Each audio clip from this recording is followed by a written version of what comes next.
Hello there, everyone, and welcome to episode number 184 of the Real Life Process podcast. My name is Teresa McCloy, and I'm so glad to be back with you.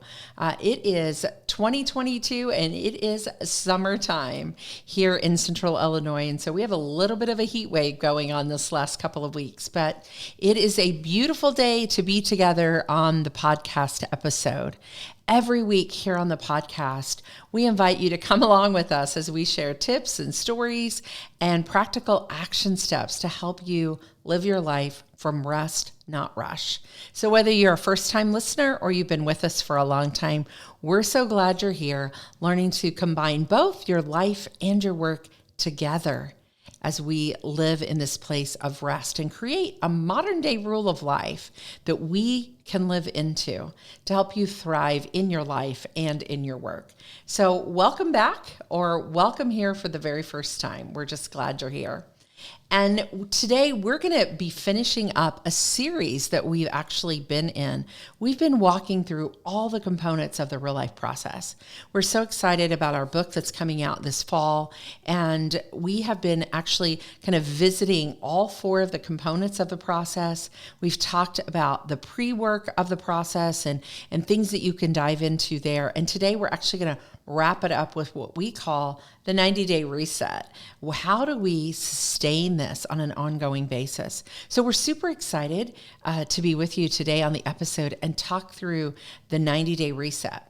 Now remember, we've also added in a YouTube channel so you can actually watch and listen either on your favorite podcast player or over on our YouTube channel at the Real Life Process.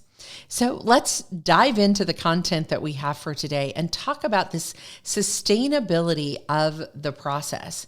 And the way that we do that is through something we call a 90-day reset. Now, a 90 days is not a magic number. This could be anywhere between 8 to 12 weeks, because what you've done is, if you've gone back and done the whole entire, all the components of the process, is you've picked some projects in action, in real life action, component number 2. You looked at your areas of focus, those things that really mattered in your life, and you've said, this is how I want to live it out. These are the things that I want to work on in the next 90 days around 2 to 3 areas of my life. Remember, we haven't been working on all of them, and that's something we're going to review in the 90-day reset, is what ones now come to mind that would be the most important out of those areas of focus. But we've wrapped that up. We've set up the time frame of putting it out there for 8 to 12 weeks, and we've been working on them. And we're to the end of those projects. We're to the end of that time frame. So what are we going to do at the end? Well, we're going to do a reset. We're going to get back up on the balcony, and we're going to reset these 4 components. We don't have to go back and do all the work again. We just have to do part of the work again to reset. And what I love about this is the short time frames that we can work in. Years ago, I was certified with a program called 12-Week Year. It's a New York Times bestselling book by Brian Moran, and I became one of his very first coaches. And I love that process of looking at things in short, incremental steps. It was so important. It was so great to break it down into short, incremental steps. And so that's what we do here at the Real Life Process. But when we get to the end of that time frame, I'm just about to finish up one of my second set of 90 days for the year. In the corporate world, many times we call that Q1, Q2, and so on. But this is my Q2 projects are wrapping up. I'm coming into the end of June, and I'm ready to get back up on the balcony and say, what does summer look like? What are July, August, and September's goals going to be? And then I'll look again at October and November and a little bit of December. I actually take the last 2 weeks of December off, usually into the first week of January, and then I'll start the cycle over. So it's a part of these rhythms and routines that we build in. A planned time of review, where we're going to get up on the balcony and reset our modern day rule of life. And as I said, we don't have to do it over again, all of it. But we're really going to look at how we can take another view, take another look into, do a little bit deeper work each and every time. I love the visual of using what I call the trellis and the vine, right? We know from scripture there's some beautiful stories about planting the vine and letting it grow and thrive on the trellis. So 3 words that come to mind here as you look at this is, what do you want to tie to the trellis? What's the vine that you want to continue to grow? I call that, what do you want to continue to plant, right? And then there are things that we need to prune back. We actually need to get rid of. They're dead wood, and we need to prune those back. If you've ever pruned a rose bush or any type of vine or grapevine, you just want to take off that dead part. And then what do we need to tend to? What are some things that we need to tie back up to the trellis, that we need to reattach, that we need to take some more time with? That's kind of what we're going to do in a 90-day reset. There are ways that you can do this reset as well. So let me give you some ideas of how you can live this out. As I said, I'm coming into doing a 90-day reset here in just a couple of weeks. And every time I come to one of these periods, I decide, do I want to do this over an entire week where I work on it a little bit at a time over that week? Actually, in the 12-week year, that was one of Brian's approaches, is you go hard for 12 weeks, and then you take the 13th week to do your reset and do it a little bit at a time each and every day. And you don't work on projects. You don't try to accomplish anything during that 13th week, but resetting for the next 12-week sprint. So that is one option. That is one way that you could do it. Or you could take one entire day and get away to your favorite coffee shop or to a co-working space or to a retreat space, whatever that might be, and do your entire reset in one day. That's another approach that you can take. One of my favorite approaches, and the one that I'm going to try to do in the next couple of weeks, is actually to take a retreat or a little mini vacation for 24 to 48 hours. Because then you can spend some downtime having some fun, doing some things of renewal, and then lean in and spend some time with discernment and spend some time in silence and solitude if you need to, living out some of the spiritual practices before you do your 90-day reset and get up on that balcony again and look at things. So once you've decided how you're going to do a 90-day reset, and they could be different each and every time that you do this, every 8 to 12 weeks, as you take some time away, you might do it different every single time. But we're going to ask those questions. What needs to be planted or replanted? What needs to be pruned? And what needs to be tended to? Is there a project that I really want to continue working on? I want to continue in that area of focus, something around a work space or something around something personal that you can continue to work on. Maybe you've gotten so far in a health habit or something that you're incorporating into your life and you want to continue that. You want to continue to tend to it. Maybe there's some things that you're like, I really just need to prune that back. I need to just stop doing that altogether. That's not taking the direction I want to go around that area of focus in my life. I really thought that was where I wanted to go, but I've discerned that that's not the place I wanted to go. Or this relationship with a coach or a mentor or a volunteer place that I'm having in a community, I need to stop. I need to bring that to an end. I need to create more margin and white space, or I need to be coaching with someone different or mentoring with someone different. There's lots of decisions that you might make about things that you're going to prune. And the fun part is to think about what you're going to plant, what you're going to grow. So here's about 6 things that you could walk through during this 90-day reset process. First, get out your REALIFE View Document and just get up on the balcony with it and read through the real life being side. The needs, the values, the mission statement that you're working on, that real life statement, the areas of focus, and what you've written about each of those areas. Is there anything there you'd like to rewrite or redo? Download a whole new sheet and rewrite it all out if you would like to. Or if you've done it on a digital form, how do you want to update it? Some different things I've done along the way as I look at my real life view document and look at that being page is I've actually looked at each area of focus and said, how does the need tie to that area of focus? How do my values tie to that? And I've added that into my map, my document, this real life view.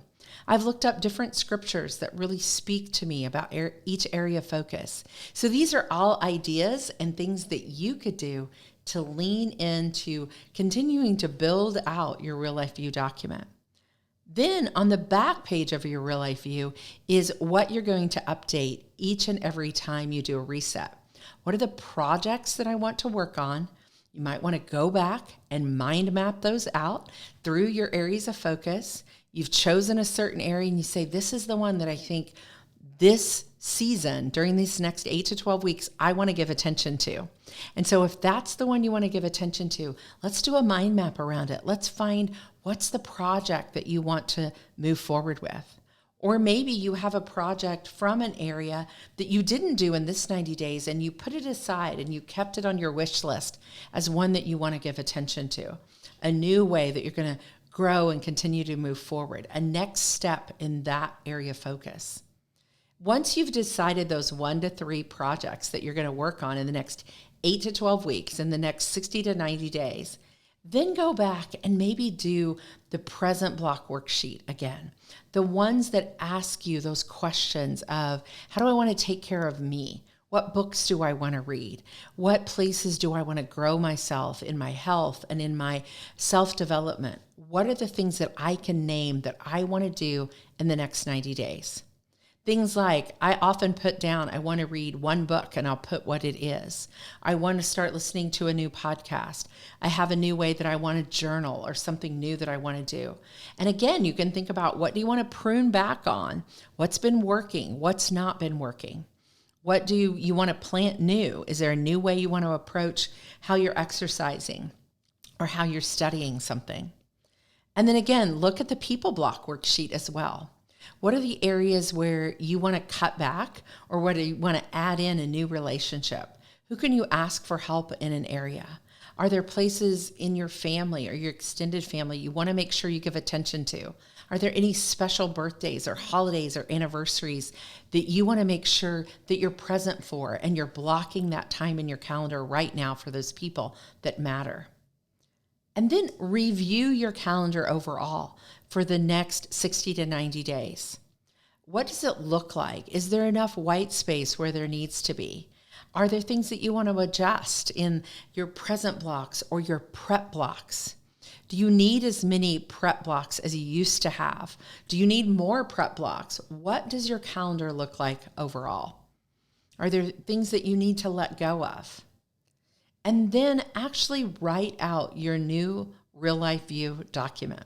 Now that first page doesn't have to all be rewritten if you don't want to, but I always think it's so special to just write that out again, go back through it and say, yes, these are the areas that matter to me, to really ink it down, as we say. We've had people often ask us, can we create this in digital form? Well, yes, we can, and we might someday, but we love you writing it down, you putting it pen to paper for your real life. This is your map. This is your compass that you're creating. So rewrite that first page and just spend the 5 or 10 minutes, and then go to the back page where it has your projects, your people, your present blocks, anything else that you want to add in there that really will be your map for the next 8 to 12 weeks. It's so fun to do a 90-day reset. It's such a powerful reminder that as we grow and we become more authentic to who God has created us to be, that growth occurs when we're pausing to notice and to see that growth is part of the process. In a 90-day review, we get to look back and we get to look forward. It's a powerful way of learning to be present in our day-to-day lives as we grow our ordinary days and really help them become extraordinary moments. So we would love to hear about your 90-day resets, any questions that you might have, any way that we can help you and walk with you in the process of living out your best real life. It has been so fun to do kind of this series. Next week, we'll be back on the podcast and we'll be back into our regular routine. But it has been great to just really look at the content, break it apart, look at the tools that we use, the signature tools, look at the 4 components, look at the spiritual practices, and then look at how we reset it every 8 to 12 weeks and dive into it all over again. So fun to be up on the balcony of our lives and the work that we do. So thank you for listening to this episode of the Real Life Process podcast, or for watching us over on our YouTube channel. We'd love to connect with you in either places. And if you want to connect with us, you can find out how to do that in our show notes. We're on all the social media channels and you can connect with us there as well. If you want to grow your business and you're looking to make an impact and you love the content of the Real Life Process, then check out how you could become certified to use all of the Done For You content, to use the approaches that we use in our signature tools. We'd love to have you help us help others create their modern day rules of life and live into their life in such an impactful way. So reach out to us on our website at thereallifeprocess.com, and you can find out more about that as well. And you can also download on that platform on the website, you can download our free intro to the needs and values assessment. That's an introduction to one of our signature tools, and we'd love to have you connect with us there if you haven't already done that. It's such a helpful tool, and you can get a taste of what our content is like as others use it in the work that they're doing as well. So make sure you subscribe to the podcast, to the YouTube channel, stay connected with us. We have so much to share with you in the weeks to come. And remember that every ordinary day has an extraordinary moment. You just have to look for them. And we'll be back next week with more from the Real Life Process podcast.